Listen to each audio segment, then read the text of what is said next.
پچھلے دنوں آپ نے خبروں میں سنا ہوگا ایپسٹین فائلز. وہ خیر انٹرنیشنل میڈیا میں تو اس کے بارے میں بہت سی خبریں ہیں، لیکن پاکستان کے میڈیا میں بھی تھوڑا تھوڑا ذکر اس کا ہو رہا ہے کہ ایپسٹین فائلز ابھی اوپن ہوئی ہیں اور برطانیہ امریکہ کے اندر، اور جس کے بعد بہت سارے لوگوں کا اس میں نام آیا ہے. تو میں نے یہ سوچا کہ میں مختصراً بتا دوں، ویسے تو لوگوں کو پتا ہوگا لیکن وہ لوگ جو انگریزی کے ان کے چینلز کے ساتھ ان کا رابطہ نہیں ہے، تو میں ایک مختصر بتا دوں کہ یہ ایپسٹین فائلز ہیں کیا. دیکھیے، ایسے ایک آدمی تھا جس کا نام تھا جیفری ایپسٹین. وہ ایک فائنینشیل ایڈوائزر تھا اور بڑے امیر لوگوں کے مالیاتی معاملات کو دیکھتا تھا اور کنسلٹیشن دیتا تھا، اور ان کی ویلتھ کو، دولت کو وہ مینج کرتا تھا اور ان کے لیے بزنس بنا کے دیتا تھا.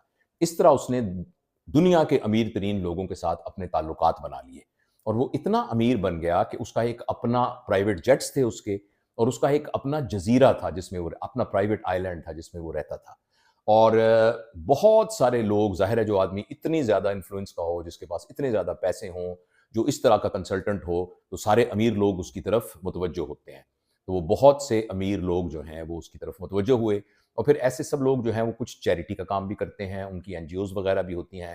تو بہت سارے لوگ چیریٹی کے سلسلے میں بھی اس کے ساتھ ہوتے تھے، اور بہت سارے لوگ ویسے بھی اس کے پاس جاتے تھے. جب اس کے پاس جاتے تھے تو وہاں ظاہر ہے محفلیں ہوتی تھیں، اور وہاں ایک طرح کی، پتہ نہیں عیاشی کا لفظ مناسب ہوگا کہ نہیں، لیکن وہاں وہ یہ یعنی لوگ اس کے پاس گڈ ٹائم گزارتے تھے اس کے پاس جا کر. تو اس میں بہت سارے لوگوں کے نام تھے. پھر ایسا ہوا کہ اچانک پتہ لگا کہ وہ بہت سے غلط کاموں میں ملوث ہے. ان میں جو سب سے غلط کام تھا وہ یہ تھا کہ وہ سیکس ٹریفکنگ میں ملوث تھا، اور خاص طور پر چھوٹی عمر کی لڑکیوں کو، جو 15-16 سال کی عمر کی بچیاں، ان کو وہ کسی طریقے سے قابو کرتا تھا، پھر ان کو بلیک میل کرتا تھا، پھر ان کے ذریعے اور لڑکیوں کو یعنی وہ ریکروٹ کرتا تھا، اور اس طرح اس نے پھر ایک ٹریفکنگ کا نیٹ ورک بنا لیا. اور آبویسلی یہ لڑکیاں پھر وہ جو تمام لوگ تھے وہ یعنی ان کے ساتھ ان کے رابطے کرواتا تھا، اور اس طرح وہ آہستہ آہستہ اس کے خلاف ایک انفارمیشنز اکٹھی ہوتی گئیں. اور پھر ایک دن جب وہ بہت ساری یعنی ایویڈنسز اکٹھے ہو گئے تو پھر اس کو گرفتار کر لیا گیا. اور یہ 2019 میں وہ گرفتار ہوا، اور 2019 میں جب وہ گرفتار ہوا، اس دوران بہت ڈیٹیل انویسٹیگیشن ہوئی. ان ساری انویسٹیگیشن میں جو صرف مسئلہ تھا وہ لوگوں کی پرائیویسی کا تھا، کہ جو معصوم لڑکیاں اور جو انوسینٹ لوگ اس کی اس ساری کی حرکات کی وجہ سے متاثر ہوتے تھے، ان کا نام، ان کی عزت اور ان کی شہرت کے اوپر ایک بہت بڑا نقصان ہو سکتا تھا. اس لیے بہت احتیاط سے انویسٹیگیشنز کی گئیں.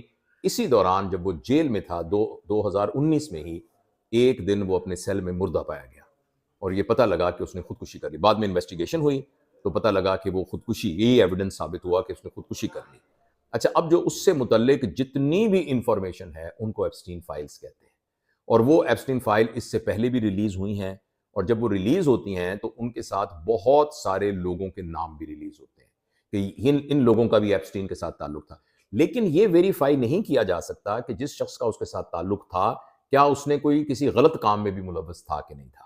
اس میں بہت سارے لوگوں کے نام ہیں، مثلا جو سابقہ شہزادے، کیونکہ انہوں نے اپنی شہزادہ ہوڈ جو تھی اس کو چھوڑ دیا تھا، اینڈریو، جو کہ برطانوی شاہی خاندان سے جن کا تعلق ہے، اینڈریو، ان کا نام آ رہا ہے. اور ظاہر ہے کہ یہ بہت ہی سگنیفیکنٹ بات ہے کہ اتنے مشہور آدمی اور اتنے بڑے خاندان کے بندے کا نام آ رہا ہے. اسی طرح بل کلنٹن کا نام اس کے اندر ہے.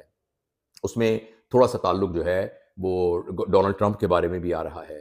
ہندوستان کے جو یعنی وزیر اعظم ہیں نریندر مودی کا نام بھی ہے، اور بہت سے اور لوگوں کے نام بھی ہیں جو اداکار ہیں، ایکٹر ہیں، یعنی مال و دولت والے لوگ ہیں، سوشل میڈیا سے جن کا تعلق ہے، فلم انڈسٹری سے جن کا تعلق ہے، سیاست سے جن کا تعلق ہے، ان سب کے بہت سارے لوگوں کے نام اس میں آ رہے ہیں. لیکن ایک بات بہرحال بہت ضروری ہے جاننا، کہ ضروری نہیں ہے کہ جس کا نام آ رہا ہے تو اس کا مطلب یہ ہے کہ وہ کسی غلط کام میں بھی ملوث ہو. اس پر آگے جو ہے وہ انویسٹیگیشن ہوگی. لیکن بہرحال جن لوگوں کے نام آتے ہیں وہ اتنے اہم لوگ ہیں کہ ان کے نام آنے کی وجہ سے چاہے ان پر جرم ثابت ہو یا نہ ہو، لیکن چونکہ وہ ایک مجرم شخص کے ساتھ تعلق ہوتا ہے تو ان کی پبلک فیم میں بڑا فرق پڑتا ہے. وہ میڈیا کی وہ خبروں کا حصہ بنتے ہیں، اور ان کی اپنی پرسنل سوشل لائف کے اوپر اس کا بہت امپیکٹ آتا ہے. اور اگر وہ سیاسی لوگ ہیں تو ان کی سیاست پر بھی اس کا بہت زیادہ امپیکٹ آتا ہے. تو اس طریقے سے یہ ہے ایپسٹین فائلز. اور ابھی حال ہی میں پتہ نہیں 3 ملین پیج، سوری اگر یہ ایگزیکٹ لفظ نہ ہو، مجھے اب یاد نہیں، یعنی بہت بڑی تعداد میں اس میں پیجز ہیں، بہت ساری ویڈیوز ہیں، بہت سارے امیجز ہیں. وہ امیجز سارے ریلیز ہوئے ہیں، اور وہ جیسے ہی ریلیز ہوئے ہیں تو پوری دنیا میں ایک شور مچ گیا ہے، اور وہ لوگ جن کا اس میں سے نام آ رہا ہے ان کے بارے میں خبریں آنی شروع ہو گئی ہیں. تو یہ ہے ایپسٹین فائلز.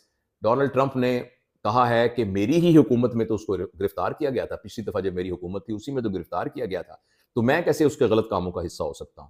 اور جس وقت اس کو گرفتار کیا گیا تھا تو میں نے اس کو کنڈیم کیا تھا. تو اور دوسری بات یہ ہے کہ ٹھیک ہے میں ایک دفعہ یعنی اس کے ساتھ کبھی ملا تھا، لیکن بہت پہلے میں نے اس کو اپنے کلب سے نکال دیا تھا جب مجھے پتہ لگا تھا کہ وہ ٹھیک آدمی نہیں. بل کلنٹن البتہ متعدد بار ان کے پرائیویٹ جیٹ پہ ٹریول کر کے آئلینڈ میں گئے ہیں، مگر انہوں نے یہ کہا ہے کہ میں جب گیا ہوں تو میں تو چیریٹی کے کام جو ہے اس سلسلے میں گیا ہوں، اس کے علاوہ میں تو کسی کام کے لیے نہیں گیا. تو اسی طریقے سے مختلف لوگ اس کی جسٹیفیکیشن دے رہے ہیں، لیکن بہرحال یہ ایک بڑی خبر ہے جو حال ہی میں میڈیا میں آئی ہے.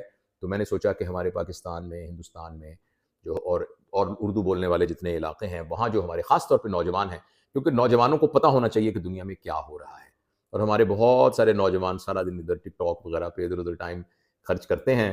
تو یہ جو حالات حاضرہ کا پتہ کرنا بھی بہت ضروری ہے. ہمارے بہت پیارے دوست ہیں حامد بن مختار، وہ یہ کہتے ہیں کہ اگر ہمیں ہسٹری کا نہ پتہ ہو اور دنیا میں کیا ہو رہا ہے ٹائم لائن میں یہ نہ پتہ ہو تو ہم ٹائم میں ڈس اورینٹڈ ہو جاتے ہیں، اور اگر ہمیں جغرافیے کا نہ پتہ ہو تو ہم اسپیس میں ڈس اورینٹڈ ہو جاتے ہیں. یعنی جو شخص ٹائم اینڈ اسپیس میں ڈس اورینٹڈ ہو، یعنی اس کو یعنی وقت اور جو یہ یعنی زمان و مکان جس کو کہتے ہیں، زمان و مکان، ٹائم اینڈ اسپیس، زمان و مکان سے وہ بندہ کٹ جاتا ہے جس کو جغرافیے کا نہ پتہ ہو اور جس کو تاریخ کا نہ پتہ ہو. اور یہ سارے کے سارے واقعات جو ہیں یہ پھر تاریخ کا حصہ بنتے ہیں. تو جو ہمارے عہد میں جو کچھ ہو رہا ہے اس کا جاننا اور اس کو پھر جو ہو چکا ہے اس کے ساتھ ریلیٹ کرنا، یہ انسان کے شعور میں ایک اضافے کا باعث بنتا ہے، اس کی سمجھ میں بہتری کا باعث بنتا ہے، اور اس کے ورلڈ ویو کو ریفارم کرنے کا، اس کو بہتر کرنے کا باعث بنتا ہے. تو یہ تھیں ایپسٹین فائلز.